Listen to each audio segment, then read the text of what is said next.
और बात करते हैं आज की बड़ी खबर की। पीएम मोदी आज नए संसद भवन की इमारत का शिलान्यास करने वाले हैं। ये करीब 21 महीने में बनकर तैयार हो जाएगी। इस संसद भवन में 1100 से अधिक सांसदों के बैठने के लिए सीटें होंगी।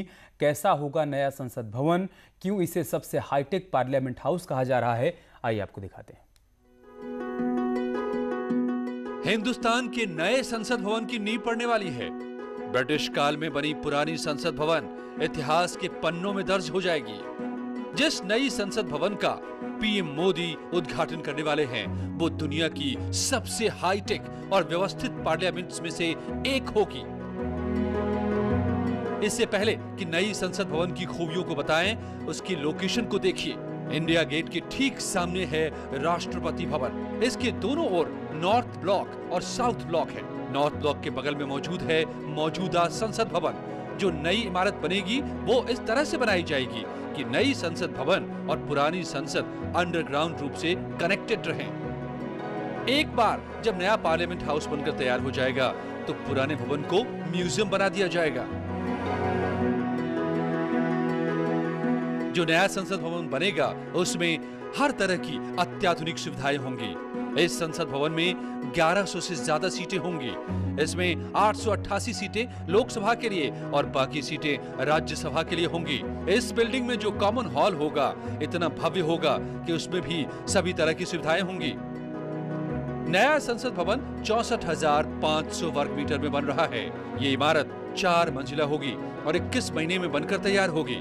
टाटा प्रोजेक्ट्स लिमिटेड को नए संसद भवन के निर्माण का ठेका दिया गया है। नए भवन में सांसदों के लिए अलग अलग ऑफिस होंगे, साथ ही लाउंज, लाइब्रेरी, समिति कक्ष और भोजन कक्ष भी होंगे। सांसदों के लिए डिजिटल सुविधाएं उपलब्ध होंगी, जो संसद को पेपरलेस बनाने की दिशा में अग्रणी कदम साबित होंगी। नए संसद भवन में जाने के 6 रास्ते होंगे। एक एंट्रेंस पीएम और प्रेसिडेंट के लिए होगा, एक लोकसभा के स्पीकर, एक राज्यसभा के चेयरपर्सन, सांसदों के प्रवेश के लिए एक अलग एंट्रेंस और 2 पब्लिक एंट्रेंस भी होगा। इसमें कुल 120 ऑफिस होंगे, जिनमें committee room, ministry of parliamentary affairs के office, Lok Sabha secretariat, Rajya Sabha secretariat, PM के लिए अलग से ऑफिस होगा। नई संसद भवन के बनने के बाद ऐसी प्लानिंग है कि सभी संसदीय कार्य पेपरलेस कर दिए जाएं। और अब बात करते हैं किसान आंदोलन की, जिसको लेकर कल देर शाम केंद्रीय गृह मंत्री अमित शाह के घर पर एक बैठक हुई। इसमें केंद्रीय मंत्री नरेंद्र सिंह तोमर और पीयूष गोयल भी मौजूद थे। इस बैठक में किसानों की ओर से सरकारी प्रस्ताव ठुकराए जाने के बाद की रणनीति पर चर्चा की गई कि अब सरकार का अगला कदम क्या होना चाहिए। किसानों से जुड़े मसले का समाधान निकालने के लिए केंद्रीय गृह मंत्री अमित शाह के आवास पर तकरीबन 2.25 घंटे तक महत्वपूर्ण बैठक चली और इस महत्वपूर्ण बैठक में केंद्रीय कृषि मंत्री नरेंद्र सिंह तोमर और केंद्रीय मंत्री पीयूष गोयल थे। और उसके बाद वहां बैठ करके इस मामले पर रणनीति बनाई गई कि आगे किस तरह से किसानों से इस मामले पर चर्चा करना है या किस तरह से इस मामले का हल निकालना है। जिस तरह से केंद्र सरकार के द्वारा किसानों से जुड़े मसले पर एक प्रपोजल बनाया गया, उस प्रपोजल पर लिखित तौर पर कई मसलों का एक जवाब दिया गया और ये भी यहाँ तक बताया गया कि एमएसपी का जो मसला है उसको हटाया नहीं जाएगा और इस मामले पर लिखित तौर पर देने के लिए भी केंद्र सरकार तैयार हुए। उसके बावजूद किसान केंद्र सरकार के प्रपोजल को जिस तरह से ठुकराए हैं, जिस तरह से बाकायदा उसको खारिज किया गया है, तो कहीं न कहीं इस मामले पर अब केंद्र सरकार आगे की रणनीति बना रही है कि किस तरह से किसानों से जुड़े इस मसले का बीच का रास्ता निकाला जाए और इस मामले का जल्द से जल्द समाधान किया जाए। वीडियो जर्नलिस्ट प्रकाश गुप्ता के साथ शंकर आनंद, न्यूज़ 18 दिल्ली। उधर केंद्रीय राज्य मंत्री राव साहब दानवे पाटिल ने किसान आंदोलन को लेकर कहा है कि ये किसानों का आंदोलन नहीं है, बल्कि इसके पीछे पाकिस्तान और चीन का हाथ है। उन्होंने कहा कि देश में मुसलमानों के समर्थन से कई साजिशें चल रही हैं। ये लब जिहादी हैं और सीएए के विरोध में इनकी ये साजिश है और ये किसानों में भ्रम फैला रहे हैं। बाकीच्या लोकांना ते मान्य नाही। हे आंदोलन चाललंय शेतकऱ्याचं आंदोलन नाही, त्याच्या पाठीमागे चायनाचा आणि पाकिस्तानचा हात आहे। या देशामध्ये पहिल्यांदा मुस्लिम समाजाला उचललं, काय सांगितलं, एनआरसी आली, सीए आली, 6 महिन्यात सगळ्या मुसलमानांना राज्याच्या बाहेर जावं लागेल। रात्रीतला एखादा मुसलमान काय केला तो त्यांना मग ते सक्सेस होत नाही। आता ते शांत झालं, आता शेतकऱ्यांना सांगू राहिलं की सरकार तुम्हाला तोट्यात घालू राहिलं। हे बाहेरच्या सीएम योगी के गोरखपुर दौरे का आज दूसरा दिन है। आज सीएम योगी सुबह 10 बजे महाराणा शिक्षा परिषद के कार्यक्रम में शामिल होंगे। इसके बाद दोपहर 12:30 बजे वो सर्किट हाउस से प्रधानमंत्री की ओर से किए जा रहे नए संसद भवन के शिलान्यास कार्यक्रम में शामिल होंगे। दोपहर 1:30 बजे सीएम योगी विकास कार्यों की समीक्षा और निरीक्षण करेंगे। इसके बाद दोपहर 3 बजे आजमगढ़ के लिए रवाना हो जाएंगे, जहां विकास कार्यों की समीक्षा करेंगे। समीक्षा बैठक के बाद वो गोरखपुर विश्वविद्यालय में पूर्वांचल का सतत विकास विषय पर आयोजित सेमिनार में शामिल होंगे। शाम 5:30 बजे गोरखपुर एम्स में आयोजित संगोष्ठी में भी हिस्सा लेंगे।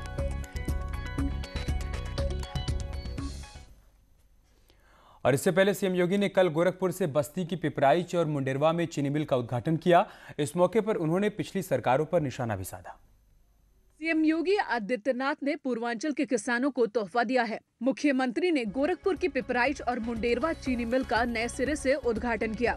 अब इस चीनी मिल में नए तरीके से चीनी बनाई जाएगी। यहाँ से बनने वाली चीनी सल्फर लेस होगी।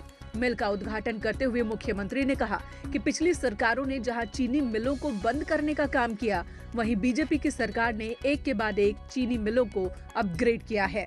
मुख्यमंत्री ने कहा कि अब जब इस चीनी मिल में सल्फर लेस चीनी बनेगी तो सप्लाई न सिर्फ हिंदुस्तान बल्कि दुनिया के कई देशों में होगी।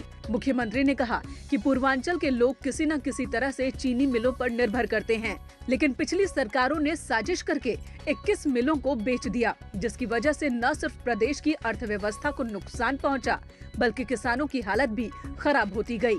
मुख्यमंत्री ने कहा कि पिपराइच और मुंडेरवा चीनी मिल में एक साल में 45 लाख क्विंटल गन्ना की पेराई होगी। और इस बीच एक बड़ी खबर मेरठ से आ रही, जहां पर मुठभेड़ में बदमाश घायल हो गया है। कुख्यात लुटेरा खालिद मुठभेड़ में घायल हो गया है। बाइक, तमंचा और लूट का सामान उसके पास से बरामद किया गया है। बदमाश खालिद पर 8 से अधिक मुकदमे दर्ज हैं। मुंडाली इलाके में पुलिस से उसका आमना सामना हुआ, जिसके बाद पुलिस ने उसे गिरफ्तार कर लिया।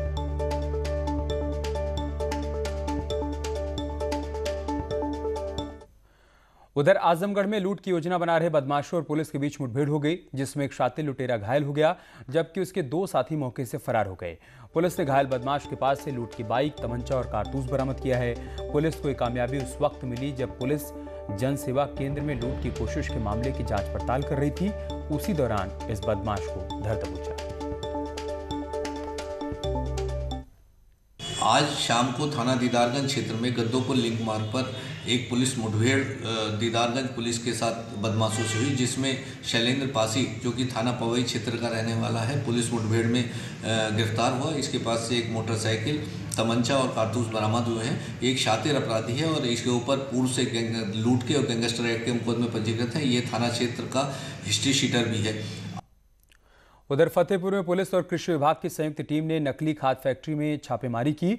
पुलिस ने छापा मारकर फैक्ट्री के 4 गोदामों में से 1000 बोरी से अधिक नकली खाद और कई उपकरण भी बरामद किए हैं। साथ ही पुलिस ने इलाके में बेची गई दुकानों से करीब 1000 बोरी नकली डीएपी बरामद की है।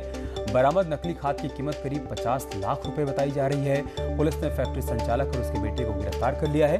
पुलिस के मुताबिक आरोपियों पर गैंगस्टर एक्ट के तहत कार्रवाई कर इनकी संपत्ति को कुर्क किया जाएगा। देखिए, फतेहपुर पुलिस के द्वारा एक नकली खाद फैक्ट्री का भांडाफोड़ किया है, जिसमें कि जो ये फैक्ट्री के ओनर हैं, इनके द्वारा रुड़की से ग्रेनुलेटेड सल्फेट लाके उसको डीएपी के बैगों में डाल के उसको होलसेल में और रिटेल में बेचा जाता था। फिलहाल के लिए जो इसका गोडाउन है, जो फैक्ट्री है, उसको सील कर दिया गया है। इसमें गैंगस्टर लगाकर इसके द्वारा अपराध कारित कर जो संपत्ति अर्जित की गई है उसकी कुर्की की जाएगी। पुलिस विभाग एवं कृषि विभाग की संयुक्त टीम के द्वारा राधानगर रोड स्थित थोक उर्वरक विक्रेता अमित एजेंसी पर छापा मारा गया, जिसमें ये पाया गया कि उसके गोदाम में नकली डीएपी और यूरिया की बोरियों को पैकिंग करके बेचा जा रहा था। दोनों को मौके पर गिरफ्तार किया गया है। इसके अतिरिक्त इनके द्वारा नकली यूरिया लंबे समय से बेची जा रही थी। इनके विरुद्ध गैंगस्टर के अधिनियम के अंतर्गत कार्रवाई करते हुए जो इनकी अर्जित संपत्ति अवैध रूप से अर्जित की गई है, उसको कुर्की की कार्रवाई भी। गोरखपुर के मियां बाजार इलाके में होमवर्क नहीं करने पर ट्यूशन पढ़ाने वाली शिक्षिका ने मासूम बच्ची को सरसों के गर्म तेल से जला दिया। बच्चे के साथ जुर्म करने वाली शिक्षिका भी नाबालिग है और वो खुद हाई स्कूल की छात्रा है। वहीं घटना की जानकारी मिलने के बाद बच्ची के परिजनों ने पुलिस में इस बात की शिकायत दर्ज कराई। पुलिस ने पूरे मामले की जांच पड़ताल शुरू कर दी। लड़की ने कि वो हमको जलाए मैं हमको पकड़ी थी। आपको पढ़ाती हैं वो? हाँ। अच्छा, तो किस लिए जलाया था, किस लिए सजा दिया है? याद नहीं था ना, याद नहीं था? अच्छा, कहाँ कहाँ जलाया है बेटा? यहाँ पे भी, यहाँ पे। पीलीभीत में डॉक्टर की लापरवाही से एक जच्चा बच्चा की मौत हो गई। डॉक्टर पहले नॉर्मल डिलीवरी की बात कह रहे थे और फिर अचानक से ऑपरेशन के लिए बोल दिया। बच्चे के जन्म के बाद डॉक्टरों ने नवजात को दूसरे अस्पताल ले जाने के लिए कहा, जहां डॉक्टरों ने उसे मृत घोषित कर दिया। जब परिजन वापस अस्पताल लौटे तब तक प्रसूता की भी मौत हो गई थी। परिजनों ने डॉक्टर्स पर मारपीट करने का आरोप लगाया। बताया जा रहा है कि इस नर्सिंग होम का रजिस्ट्रेशन भी नहीं हुआ है, जिससे स्वास्थ्य विभाग पर भी सवाल उठ रहे हैं।